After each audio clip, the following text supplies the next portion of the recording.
আমাদের গ নম্বর রিকোয়ারমেন্ট বলেছে মিস্টার শফিকের মুনাফার অংশ 38,400 এবং মিস্টার আরিফের মুনাফার অংশ 19,200 টাকা ধরে শফিক এবং আরিফের মূলধন হিসাব প্রস্তুত করো। আমরা মিস্টার শফিক এবং মিস্টার আরিফের মূলধন হিসাব প্রস্তুত করছি। আমাদের মূলধন হিসাবেরও দুইটা দিক থাকে, একটা ডেবিট দিক, একটা ক্রেডিট দিক। কিন্তু অঙ্কের মধ্যে এসে একটু ব্যাপার রয়েছে। আমরা যখন লাভ লোকসান বন্টন হিসাব প্রস্তুত করেছিলাম তখন ব্যবসায় প্রতিষ্ঠানের আয়গুলো ছিল ক্রেডিট দিকে আর ব্যবসায় প্রতিষ্ঠানের ব্যয়গুলো ছিল ডেবিট দিকে। এখানে ঠিক তার উল্টো কার্যক্রমটা হবে, অর্থাৎ অংশীদারদের যে আয় রয়েছে সে আয়গুলাকেও আমরা ক্রেডিট দিকে লিখবো আর অংশীদারদের ব্যক্তিগত যে ব্যয়গুলো রয়েছে সে ব্যয়গুলোকে আমরা ডেবিট দিকে উপস্থাপন করবো।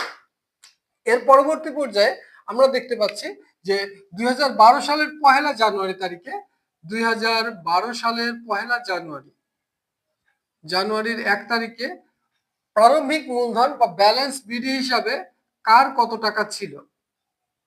ব্যালেন্স বিডি মিস্টার শফিকের মূলধন ছিল 4 লক্ষ টাকা আর মিস্টার আরিফের মূলধন ছিল 2 লক্ষ টাকা। এছাড়াও আমরা দেখতে পাচ্ছি যে মিস্টার আরিফ 1 জুলাই তারিখে নগদ আরো 10,000 টাকা নিয়ে আসছিল। তাহলে জুলাই 1 তারিখে নগদান হিসাব অতিরিক্ত মূলধন হিসাবে নিয়ে আসছিল। নগদান হিসাব অতিরিক্ত মূলধন হিসাবে নিয়ে আসছিল আরো 1 লক্ষ টাকা। এই ছিল তাদের প্রারম্ভিক মূলধন।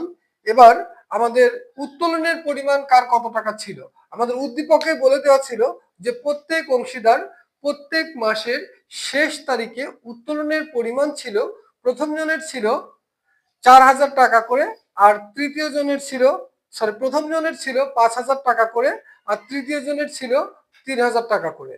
তাহলে উত্তোলনের পরিমাণ 2012 ডিসেম্বর 31 তারিখে উত্তোলন হিসাব